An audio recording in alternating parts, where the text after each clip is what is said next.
Hello and welcome to the Psychic Stories podcast, encouraging conversations about mental health. Today I'm speaking to Dr Eloise Crush. Dr Crush is a psychologist whose research is focused on psychological resilience. Now, I know Dr Crush from university, and Dr Crush wasn't Dr Crush then, nor Dr Eloise Crush, it was just Elle. So I'm going to speak to Elle today. Elle, how are you doing?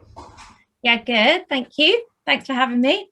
I'm very excited to talk about resilience and to have a conversation about your journey to becoming a psychologist and into your research into psychological resilience, and to get some insight perhaps into the tools and techniques that may help improve other people's resilience. And then it'd be really interesting to hear about your experience of resilience from a personal basis. Does that sound good to you? Yeah, perfect. Awesome. Right, Elle, take it away. We'd love to hear about your journey. Okay, thanks, Matt. So I think for me, so I kind of got into psychology as a topic. I actually did it for A level. Mm-hmm. So, and I think I've always been interested in sort of humans, how they behave, why they behave in a certain way. And I think I really enjoyed sort of just my A level. It's probably the one I resented the least, going to class. And I always found it really fascinating. And then I kind of at the time when I was learning about psychology, I never really thought that much about my mental psychological health in studying psychology initially. So I think during obviously adolescence and things, we learn a lot at school. We don't necessarily learn that much about our mental health. And to some extent, we learn bits about physical health, like PE and whatever, but there isn't that much actually about things that kind of help people or guess just to be more aware of themselves, but also things like anxiety or low mood and things, they just weren't necessarily concepts that I was aware of. So when you started your A levels and you started to become aware of these, was it still very theoretical to you? It was kind of words on a page, you couldn't really relate to it yourself? Yeah, and I think at that stage you learn about quite extreme examples of psychology. You learn about social psychology, like diminished responsibility, when lots of people are there. Any one person is less likely to help because everyone assumes someone else will help. So everything's sort of quite theoretical, quite high level. And then I eventually went on to continue psychology for my undergrad at Nottingham, where you were too. And then I think then you definitely start to get more into the sort of the granular detail of what mental health is and what it means. And I think definitely the sort of modules on sort of psychopathology. So you start to learn about what schizophrenia is, what anxiety is, depression, OCD. And then it's really interesting because I think maybe because you're a little bit older as well, you can definitely start to maybe relate to different mental health problems. So often mental health, you study it at quite an extreme end of the spectrum. But obviously most mental health conditions actually exist on a continuum. So you can have sort of clinical levels of anxiety, but it's very normal and part of the human condition to have low levels of anxiety, for example. And then you start to realize that, so there were times during adolescence, for example, I remember one really vividly when I was due to go to an under 18s night. Fake ID in hand. With my girlfriends, and we'd all got dressed up and ready, and non-alcoholic drink in hand. I remember being on a train station platform and just feeling really, really horrible. Just something terrible was about to happen, even though I was about to go out with my friends, nothing terrible was about to happen. Sort of anticipating something bad, you feel like something's wrong but you don't know what it is. I remember sort of feeling a feeling of panic, and I called my mum, one of those those flip phones that used to open. Because that's how old I am. And I called my mum and said, you need to come and pick me up. And she was like, I felt really panicked, and my friends were really sweet and came home with me, so no one went out. So you still had a great night? Yeah, we went home and just had a sleepover or whatever. I think I was about 15. But what's really interesting about that is I think I probably didn't realise until 8 years later, maybe 6, 7, 8 years later, when I started to learn more about psychology, that essentially that was me struggling with anxiety as a teenager. And there were lots of situations where, especially everyone can relate to exam related stress, and I had that quite an extreme level, but I just thought it was nervous, and you kind of, because you're intrinsically experiencing your own thing, you don't necessarily realize, you just think some people don't care about their exams, as opposed to the fact that actually they're just not anxious, and actually they do care, but they're not feeling anxiety. So I think you then start, so when I was at uni, I definitely started to then reflect on my own mental health more, like being more aware of like when my mood was low versus high, when I felt anxious, for example. I definitely then started to think, oh, actually, like none of us, probably like the vast majority of us on some level, will be experiencing any of these, what we call mental health, historically we're called mental health disorders, but now there's a growing recognition that they affect a lot of us to varying extents. So I think that was definitely quite interesting for me, because I think as I've got older and I reflect back, and my fascination with psychology, you start to wonder how much of that on some level you were more in, if you're particularly interested in psychology, perhaps on some level you're interested in understanding yourself, I guess. Yeah, and I think it's interesting how you've described that, especially going back to when you were 15. It seems like, you know, I certainly had, I think I had a very similar experiences, but at the time you don't necessarily, you think it's kind of part and parcel of stress or whatever it's going to be, but you've got no way to cope. Whereas now, if you look back, okay, so now talking to your 15-year-old self now, what would you say to her? And what would you say? And how would you cope better in that situation to allow yourself to not feel as anxious during those particularly stressful times? Yeah, so I think, and what can happen a lot of times, something like an anxiety feeling, is the feeling of feeling really anxious drives the thinking that I feel really anxious, I feel panicked, I shouldn't go out, something bad's going to happen, I don't know why I feel this way, why do I feel this way? And it kind of drives like quite a negative thinking, which actually makes the anxiety worse. And I think if you could go back to your younger self and say, you know, you feel a certain way, but that isn't necessarily rational, it's not necessarily for a good reasons. If you can, it's very difficult to do, but if you can step back from a situation and reappraise it and think, okay, I'm going out for a night out, nothing bad's currently happening, my emotions are driving how I'm thinking, which is making me think I should go home, but actually I can, if I change how I think about this situation, perhaps I can actually calm myself down, like maybe talk to one of my friends I was with.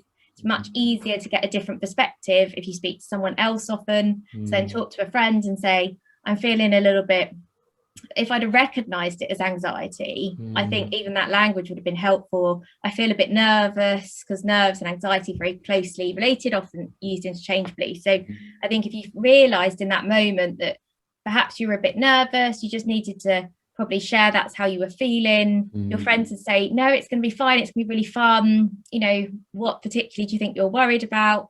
Start to sort of unpick that a little bit. But I genuinely just thought I thought I was ill, like I just, because you feel so horrible, you think, oh, there's something wrong with me, I should go home.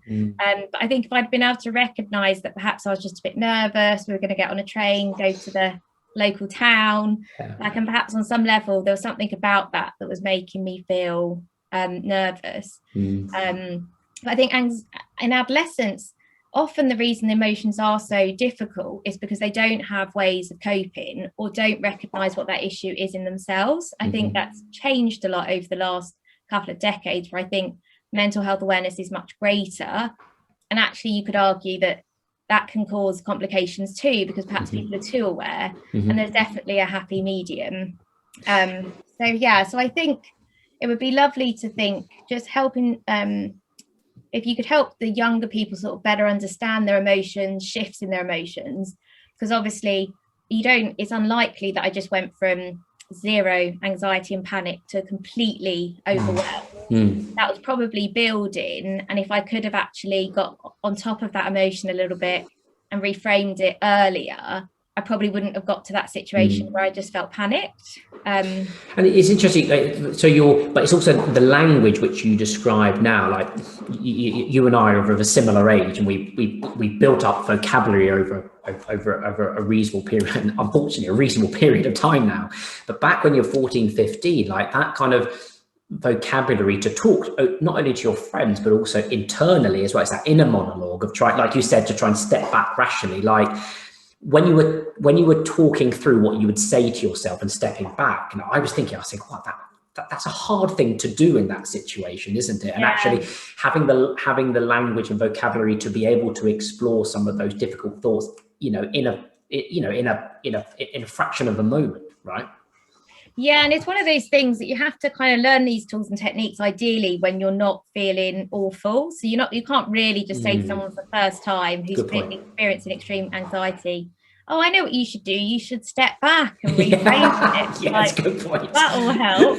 I think if you can find like a way to be that, try and cause a break in the emotion. So perhaps that's why a lot of people use mindfulness, or they look at a nice picture, they try and visualize something, a happy time. So the reason those methods are effective is they're essentially a circuit breaker for how you're feeling. So I think in that moment, it would have been when you're in sort of a panic state, it's actually quite difficult. But I think that's why I sort of mentioned, if I'd have realized it was building, then perhaps you can kind of get on top of it at that point. And I think other people can also be really helpful for that. So getting that sort of outside of yourself perspective is often easier to do, unless you're sort of trained and good at it. It can often be easier to do when talking to someone else, which is why when people experience problems, they find it so useful to talk to someone else who isn't feeling their emotion. So they can just come at a situation from a more sort of like thinking perspective and won't be guided and driven by emotion, because they're not in that emotional state that you're in. So then they come across as very rational. This is a new perspective.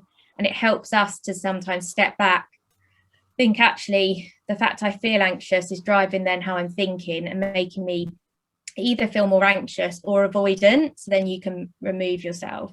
So I definitely think, so that was like, that's been really interesting. And then eventually, after I finished my undergrad, I eventually went on to do my PhD, which was in psychological resilience. I didn't necessarily choose the topic, the sort of topic chose me. So I was in a situation where I was quite open-minded about what my PhD was on, and I got an opportunity to consider resilience. So essentially trying to understand those who are exposed to victimization. In my context, I was looking at bullying and victimization and seeing... Is that in adolescence or ages? It was actually. So among children and adolescents. So those exposed to adversity in some way, why are some people able to, I guess, maintain a good equilibrium whilst others do unfortunately develop mental health problems, and trying to understand the factors that potentially sort of underpin that resilience amongst the group who, despite adversity or being exposed to quite difficult situations, actually their mental health stays relatively stable, whereas others struggle more so and might develop depression, anxiety. And I was actually focused on psychotic phenomena too. So I guess that was a kind of a flip for me. So rather than studying what can trigger people to become unwell, or what factors what risk factors are there for mental health, this suddenly became about, okay, what can we learn from those who are functioning well despite adversity? What can we learn from those people in order to try and help everyone, I guess, manage their psychological health, even in the context of difficult or challenging times? And I'd love to understand in that specific challenge that I think you put it right. When bullying happens, especially in adolescence, there are a whole range of potential outcomes, and you put it much more succinctly that there are underlying risk factors in play that lead for people, some be able to cope, some be able to not necessarily cope and go on to develop some psychological disorders. As a dad of a 2-year-old, my fear is that my daughter is bullied.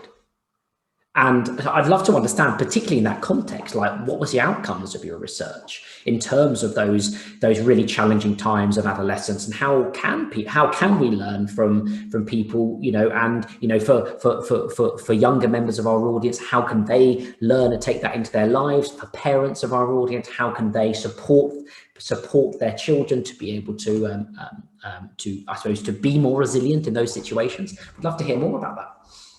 Yeah, and it's a great question. And I think, obviously, I mean, academics are great at adding caveats to everything, right? So I'm going to do that. But like, obviously, it does depend on the severity of the bullying or victimization. Yeah. It can depend on sort of, you know, severity, duration, number of instances and things. But I think I did actually look at the sort of poly-victimized group. So I looked at people who have been exposed to multiple forms of victimization. So you can consider that group probably really high risk.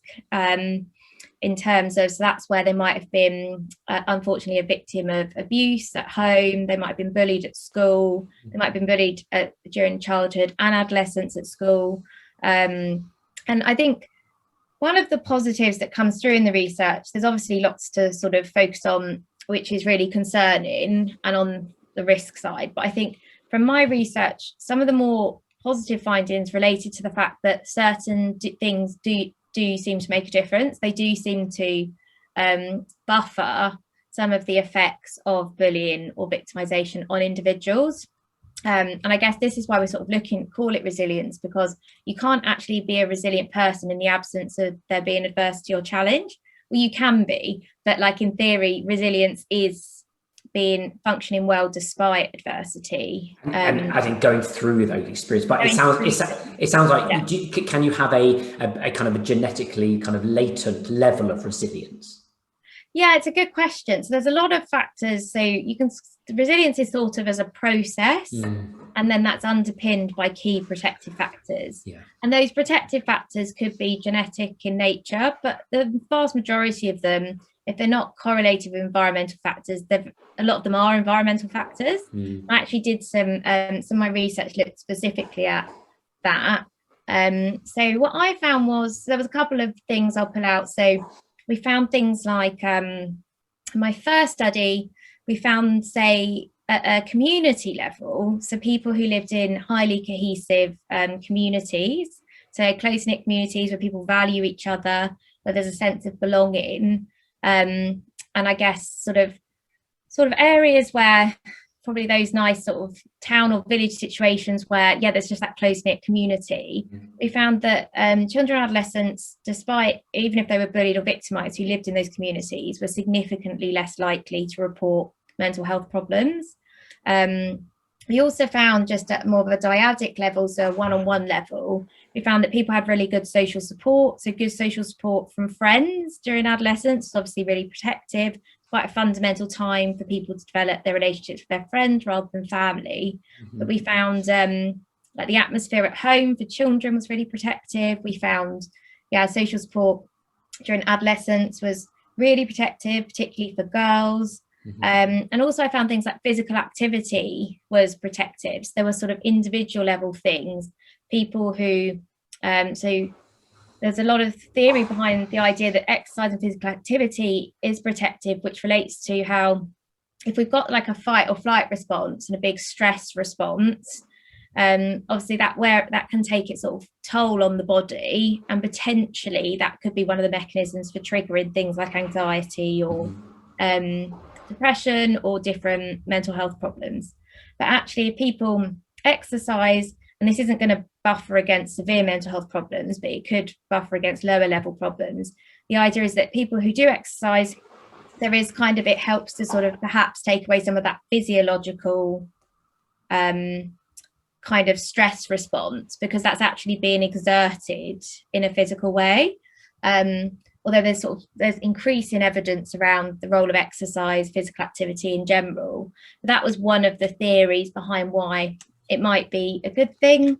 And then my research was quite high level. So in terms of getting into like specific mechanisms, so like real specific tools and techniques like emotional regulation or coping strategies, we didn't so much get into those, but definitely what shone through was just this amazing ability for even one supportive individual who's an adult, for a child or adolescent, the atmosphere at home, the social support, and also the social cohesion of the community that people are in. These all did make a genuine, significant difference to mental health outcomes. And when we talk about the community, is that the set of relationships that a person has?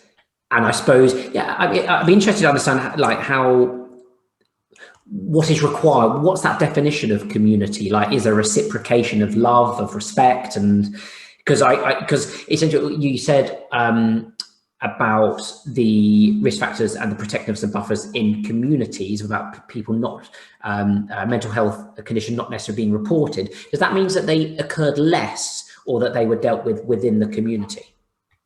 Say that again, sorry, the question. So when you mentioned earlier that they're in highly cohesive communities, that mental health disorders or issues were less reported. Was that the fact that they didn't exist, or they were dealt with within that community and therefore they weren't reported? Or was there a generally lower?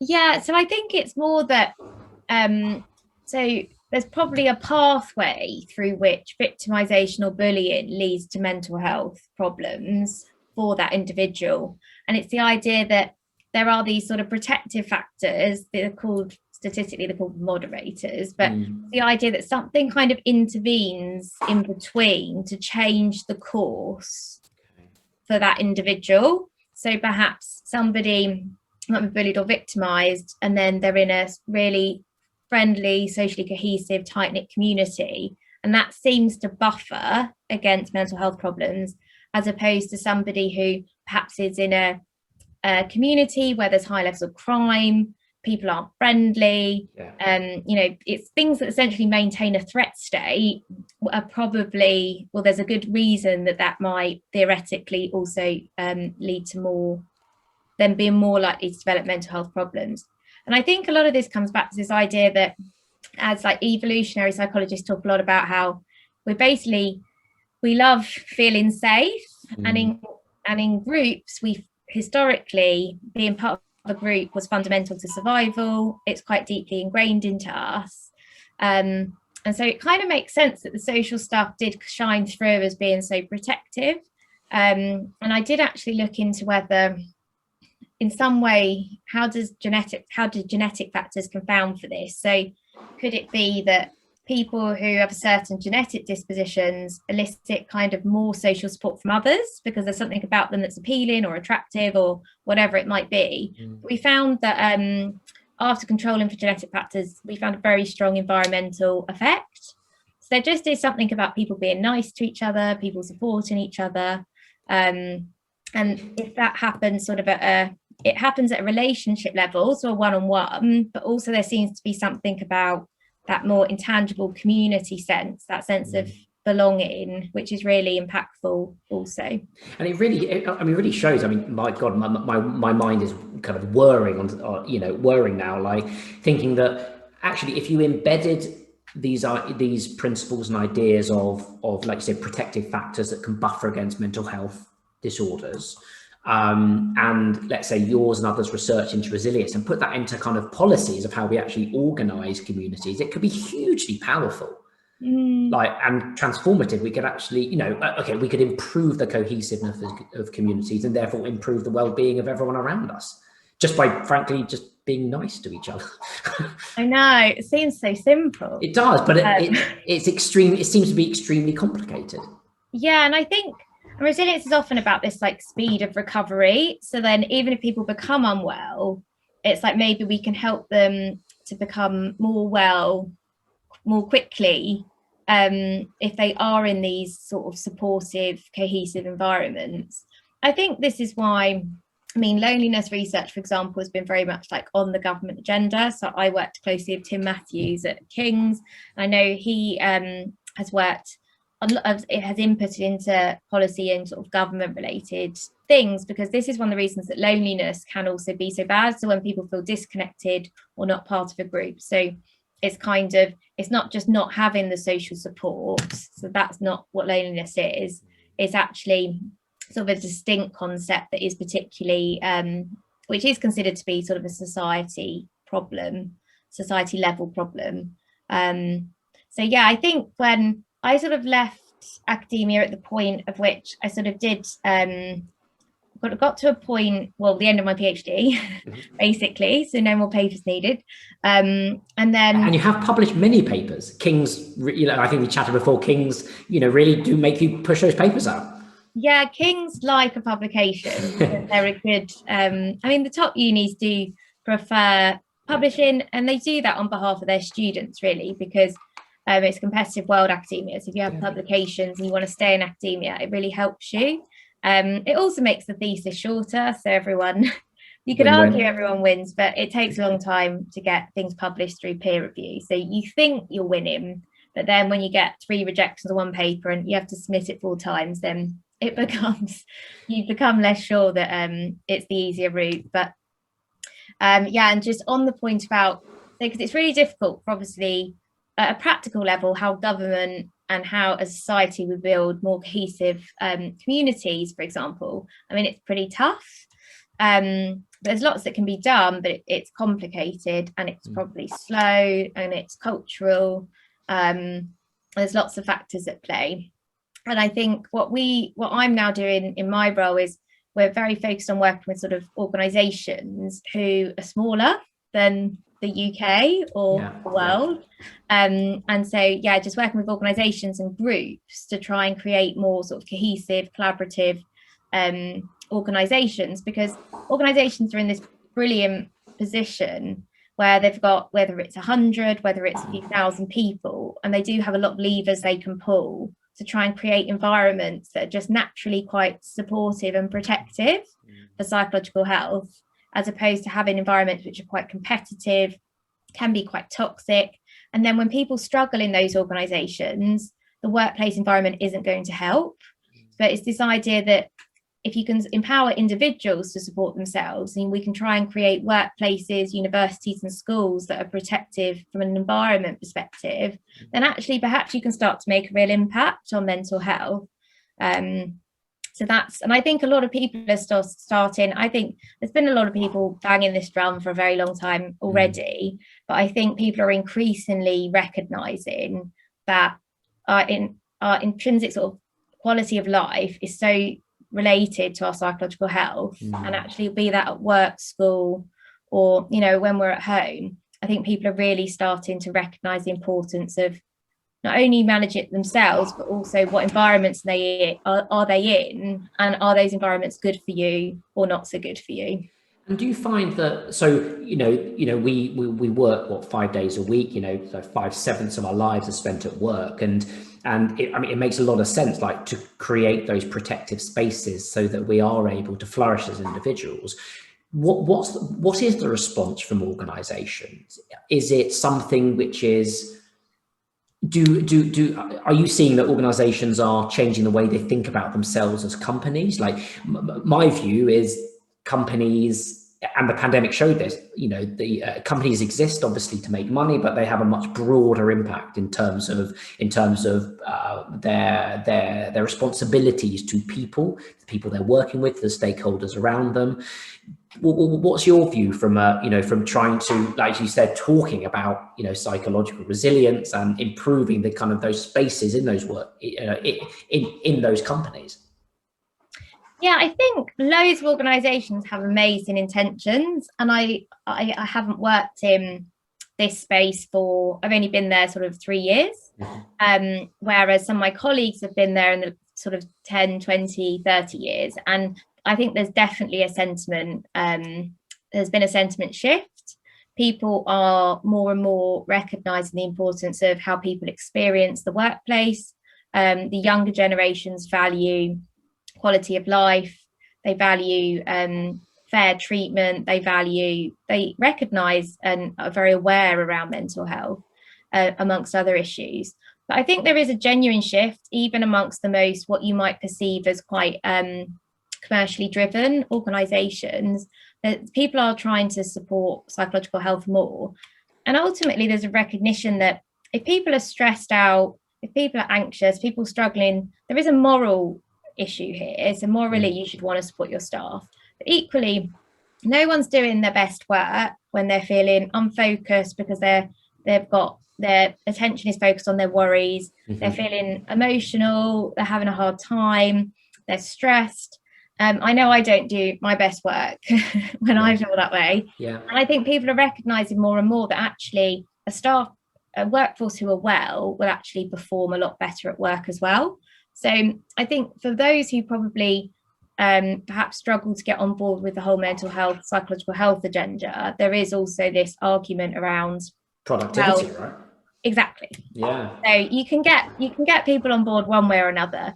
But I would say most people are doing it for the right reasons. They are just recognizing that they want people to be better off working for them from an environment perspective. So it's just a lovely ambition, isn't it? If all organizations are aspiring for their staff to expect mental health to be better supported by working for them, it's making a real difference to people's lives. So I think that's really important. And organizations also have the funding to do it. They have the funding to upskill their staff in resilience training. They have the funding to start pulling cultural levers, to start, utilizing leadership to essentially start role modeling good behavior, like don't send emails at 3 a.m. Encourage people to talk about how they're feeling. If someone's feeling overwhelmed and stressed, don't just, ignore it. Take some work off them, help them prioritize, tell them their health's more important than that deadline. So I think, there's loads of good stuff happening. I think it's going to be an ongoing, there's a lot of ongoing progress needed, but we see a lot of really positive stuff. And I suppose like now, where as we do a lot more over, a lot of people are working more from home. Interesting, you were talking about the kind of the more nuances of feeling lonely, and actually you can be lonely within a social group, and it's much more complicated than when we first understood that kind of feeling of isolation, and therefore people working in companies and managers of people need to be much more aware of.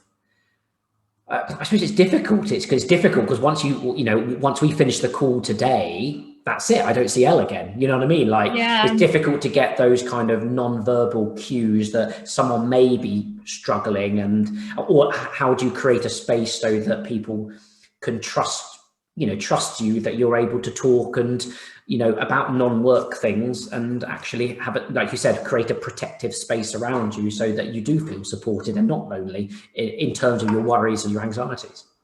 Yeah, and I think the mental health awareness piece is key, and that's essentially, what these podcasts are helping to achieve. And especially people do it in organizations, in schools and universities more now. If you can start to raise awareness so that things don't feel so weird. So it wouldn't be weird to bring something up. I always do this, always have the would that feel weird when we're talking to an organization about, something they could do? If it's at the point where that would feel uncomfortable, like speaking to your manager about your mental health, then perhaps there's sort of that initial piece that's needed around awareness. So actually 1 in 3 of you in this organization has probably felt anxious on most days or every day of the past 2 weeks. And so actually this is quite normal. There's a lot of people feeling this way. So trying to raise awareness around the fact this is common, there's nothing weird about this. Our mental health sits on a continuum. Sometimes we'll be feeling great, other times we won't be. And actually it's when we're not feeling great for a long period of time that we should be more concerned about that and pay attention. I think there's a lot you can do just talking about mental health, and whether that's quite rare, the more rare end of the spectrum. So things like psychosis, that still affects 1 in 100. We've had an episode with someone who has experienced psychosis, and the statistics were staggering. Like you say, 1 in 100. That's mental. That's mad.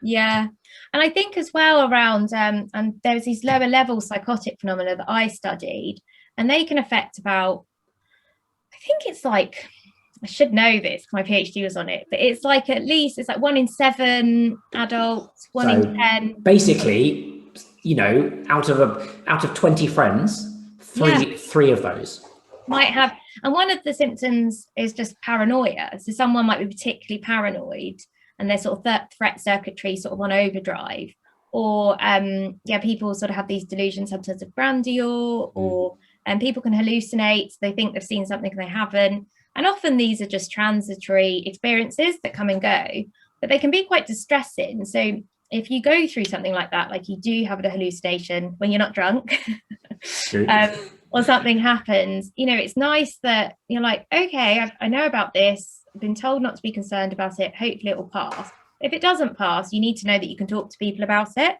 So I think I definitely think the awareness raising piece is key. And I think once you get that right, and actually a lot of people find sharing stories for exactly what this is about, especially sharing stories also in organizations, this can be really like a more human way to normalize it. You can keep bringing the psychologist in, we'll talk about mental health continuum. You need to bring that to life with actual people who work in the organization. And I suppose what that triggers is empathy, right? Yeah. And it's just really, it's really courageous for people that are happy to share their personal stories, because there is still a stigma. And sometimes you sort of, people are quite cross on Twitter about lots of things, but sometimes, you know, you see people tweeting like there's not meant to be stigma anymore, and there's so much stigma. And I do think things that have moved, even since I've been sort of interested in psychology, I've seen things move significantly, but there's always room to go. But I think, yeah, it's definitely empathy, and it's just this sort of tapping into the human emotion. Especially we find if someone senior shares a story about feeling burnt out, anxious, stressed to the point they couldn't cope, overwhelmed, or gone through a period of like quite severe depression, because these happen fairly commonly, it's just no one talks about it. So I think just getting things talked about is really, really important in organizations. And I suppose like when people hear those stories, it's about reflecting on those stories and taking that home, and yeah, I suppose acknowledging that actually every person can be brave and talk about, you know, their feelings and how they're feeling and how that's impacted them. And I suppose creating that safe space between people who, you know, I'll give an example in an organization which might be a non-performing team or something, so there might be some clashes, and actually building that kind of those kind of skills of active listening and empathy, and sharing those stories, putting yourself as vulnerable to other people, can really break down those barriers. And, you know, I think you've seen that in the pandemic when people have been, you know, homeschooling kids, and you've been doing calls with your team, and suddenly you know, 3 kids run in, and actually it has brought a much more human element that, however people present themselves at work or in different parts of their life, whatever mask they've got on, actually, you know, at home, you really can't escape that. Yeah. It's funny you mentioned active listening. We've done a lot on active listening recently, and I was like, how much can there be to it? I mean, because this is part of the problem as well, because everyone's like, I know how to listen, otherwise I wouldn't hear what you were talking to me about right now. It's really hard to actively listen. So, and there's all these like faux pas basically that people make, and one of them is before somebody has really, like, someone finishes their problem, for example, and then the other person jumps in and says a really obvious solution to that problem, like, my boss has really upset me, and then the respondent says, oh, you should go talk to your boss and tell him he upset you. And the whole point of that is that if it was that simple, then the person would have done it. I mean, they know that that's what they should do. They should talk to the boss about the fact they constantly upset them, or whoever it might be. And I think the idea is that you go beyond that and you say, okay, so you've obviously probably thought about speaking to your boss. What's hindering you from doing that? What are the barriers? You know, is there anything I could do to help you? Blah, blah, blah, blah. And that's just one of them.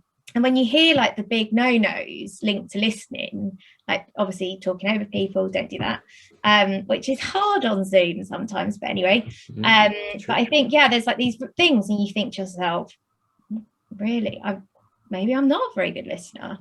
And I think there are certain skill sets too that, it's really important, especially maybe when you first both get married, like both of you perhaps should be told, right, you're going on an active listening course.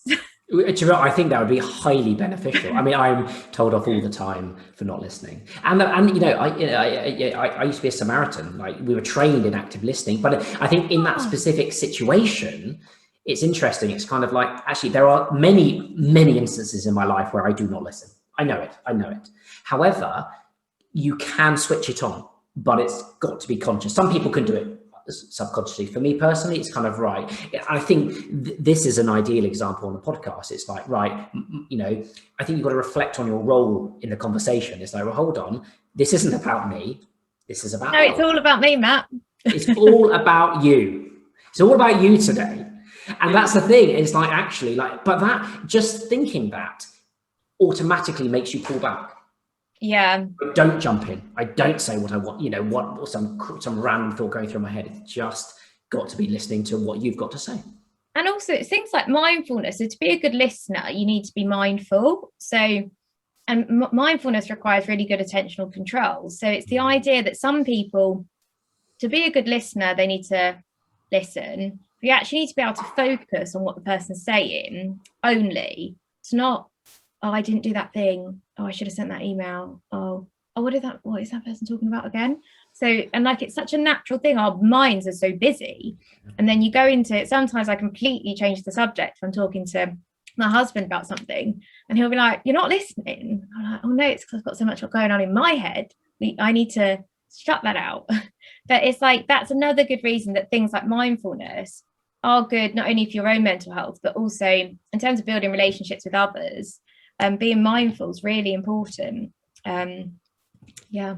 I think my final question, the big question, you are a specialist and expert in psychological resilience.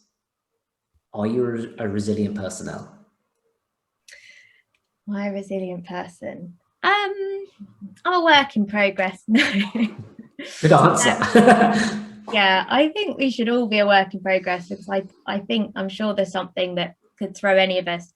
I think I'm definitely aware of the things I'm good at, the things that probably support resilience, and also the things I could work on. Yeah, and I think it's a bit like, just because you hold the knowledge doesn't mean you're excellent at that thing. So you could be the most knowledgeable person around nutrition, exercise. That's not going to make you fit. You need to actually go to the gym. You actually need to stop eating cheese, or whatever it is. Cheese is nice. Yeah, I know. I wouldn't drop cheese. But yeah, and it's like that with being a psychologist. I think you know what you should do. So you probably have more frustration at yourself if you're not doing it. But I think, but yeah, so I'd say I'm a work in progress. But yeah, hopefully the knowledge is transferring. And I think as I get older, for sure, I recognise how important it is, and the fact that there's always going to be things that throw you. And it's about, trying to, refocus your attention on something positive as opposed to reaching for a glass of wine, which is what I did in my 20s. Yeah. And so it's like trying to learn more like adaptive mechanisms and ways of coping, because we're all going to feel rubbish at times. So it's just trying to figure out your own path to resilience and what works for you, really. And I think in terms of what Sidekick does, because you make so much available to people, they can then really pick, because some tools and techniques won't work for certain people, or you just don't like them, or whatever, feels, as I said, weird, or doesn't, or some things you might already be quite good at, so you don't get that much benefit out of it. So I think, yeah, it's just I think adulthood in a sense, well, ideally it should start earlier, but for me, this is a journey that started since I have been an adult. And I think just figuring out my own ways of being my most resilient self is something that, yeah, I think I'll continue to work on. And I've got no excuse, really. You don't at all. And it seems to be my kind of like takeaways of chatting to you as a specialist on resilience is that, I mean, we hear the word resilience a huge amount. It seems to be just bandied about. Like, for me, having talked to you about it, resilience is complicated. It's a process. It's something that can be, it needs to be worked on. It feels almost like a muscle that, without practice, without routine, you can not recover as well from situations. It doesn't just mean that as you go through your life, your resilience will increase. It's not. It's about practice. It's about identifying what works for you and trying to put that in place. And like you said, acknowledging that it's not just about you. It's about, from the first instance, being in a protective community. But then if you're a member of that protective community, to give people the space and the active listening, for example, so that people are able to, to feel supported within that group. So it feels like it's two-way, in some respects. Yeah, so I think the process of resilience is definitely it's complex in that there's lots of things that influence it. So it's quite individualistic. You have your own process that I would say that underpins your personal resilience. And then the environment you're in will hugely influence your levels of resilience too. And I think, yeah, just making sure the relationships around you are good ones, you foster the good relationships, and you yourself participate in that as much as you can, and you sort of have good, ideally good people around you. And ideally, if you're really lucky, you live in a cohesive, tight-knit community beyond that. So you almost have rings of like social support. That's the ideal. I think even for a lot of people, just one or two really important close friendships can make a huge difference. I think that's what comes through. Like ideally, you have all of those sort of cohesive communities, etc. But I think on a one-on-one level, having someone you can talk to, someone who's there for you, either on a practical or emotional level, depending on what sort of support works best for you, and reflecting on those relationships, because a lot of people withdraw from social support when they're finding things tough. And so particularly if you're aware of someone doing that, just making a big effort is really important. So yes, it's a long answer, but yeah, it is it's definitely a process. It's definitely something everyone can work at, and should always continue to work at if they can. And it seems to be, like you said, a responsibility for both ourselves, for both ourselves intrinsically, but also extrinsically as well. Like, it's a responsibility of ourselves to be that supportive person, that active listener, and so that other people's resilience can be fostered and protected. Yeah, no, definitely. I think if you're in a good place, then being able to look out for others, that you can make a huge difference to people. So yeah, I think that's really important. And I think just making sure that any myth about resilience being genetic or sort of fixed from the age of something onwards, and that's who you are now. Like, even if there's been times where you've not felt any sense of resilience, if eventually you've bounced back, then you have shown resilience. And there's just times where you'd like to bounce back quicker or not feel as distressed. And if you're able to, over time, just find tiny things you can do to make yourself better, then that is building greater resilience. It's not about becoming Superman. Yeah, true.